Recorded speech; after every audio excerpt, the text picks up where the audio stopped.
Baik, di sini saya melanjutkan perhitungan untuk PF setelah DFI sama dengan 25%. Jadi menggunakan rumus sama dengan net benefit dikali dengan DFI sama dengan 25%. Kita langsung coba. Sama dengan net benefit di tahun ke-0 dikali dengan DFI sama dengan 25% di tahun ke-0. Kemudian kita enter, ketemu hasilnya yaitu di tahun ke-0 PF-nya min 2.220.430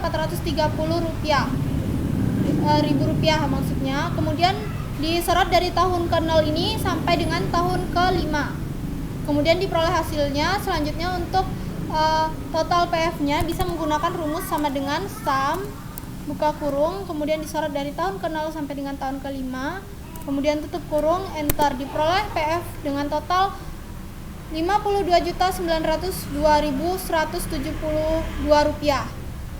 Selanjutnya untuk menghitung B dengan rumus sama dengan penerimaan total dikali dengan DFI sama dengan 20% di tahun ke-0 ini. Bisa langsung kita coba. Sama dengan penerimaan di tahun ke-0 dikali dengan DF di tahun ke-0 dikali dengan penerimaan di tahun ke-0 dikalikan dengan DF di tahun ke-0 pada 20%. Kemudian enter. Diperoleh hasilnya yaitu B pada tahun ke-0 sebesar Rp0. Selanjutnya untuk tahun pertama sampai dengan tahun ke-5 bisa langsung disorot, ketemu hasilnya. Kemudian bawahnya bisa menggunakan rumus sama dengan sum buka kurung, disorot dari kolom U baris ke-4 sampai dengan kolom U baris ke-9. Sum itu artinya ditambah. Selanjutnya untuk yang C menggunakan rumus sama dengan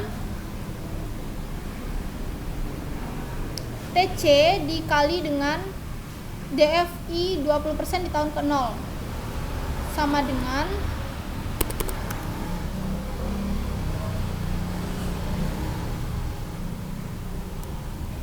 TC dikali dengan TC di tahun ke-0 dikali dengan DF di tahun ke-0. Kemudian enter. Diperoleh hasilnya yaitu C pada tahun ke-0 sebesar Rp2.220.430.000. Kemudian disorot dari tahun ke-1 sampai dengan tahun ke-5, diperoleh hasilnya. Kemudian menggunakan rumus sama dengan untuk totalnya sum buka kurung, disorot dari tahun ke-0 sampai dengan tahun ke-5, kemudian tutup kurung, enter. Diperoleh hasilnya sebesar Rp8.550.097.808. Kemudian untuk menghitung rumus IRR menggunakan rumus sama dengan 20% ditambah dengan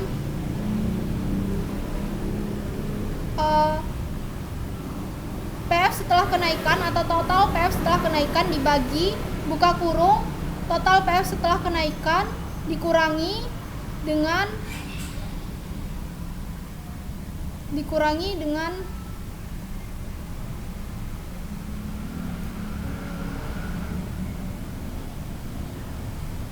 yaitu PF total PF setelah kenaikan 25% yaitu sebesar NPF-nya Rp52.902.172. Kemudian tutup kurung dikali dengan 25% dari DFI yang terakhir 25% dikurangi dengan DF 20%.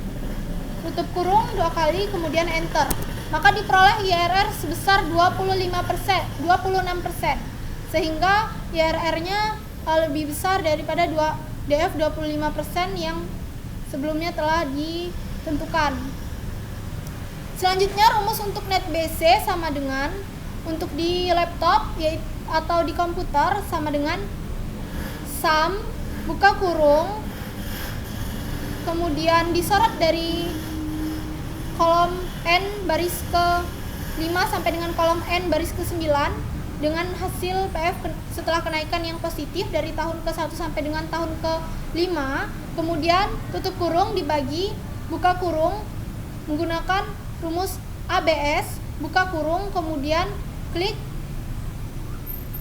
kolom N baris keempat atau PF setelah kenaikan yang hasilnya minus atau negatif, kemudian tutup kurung sebanyak 3 kali, enter. Diperoleh hasil net BC sebesar 1,136018811 atau 1,13. Selanjutnya untuk menghitung gross BC dengan rumus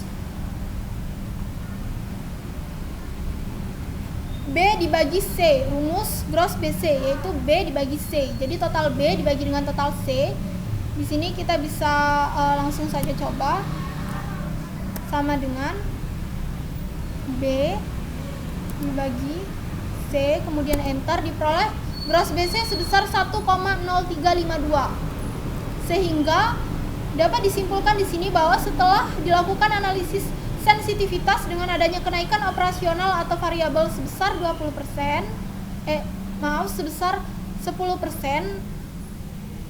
variabel sebesar 10% ini kenaikan, maka diperoleh nilai NPF yaitu Rp320.248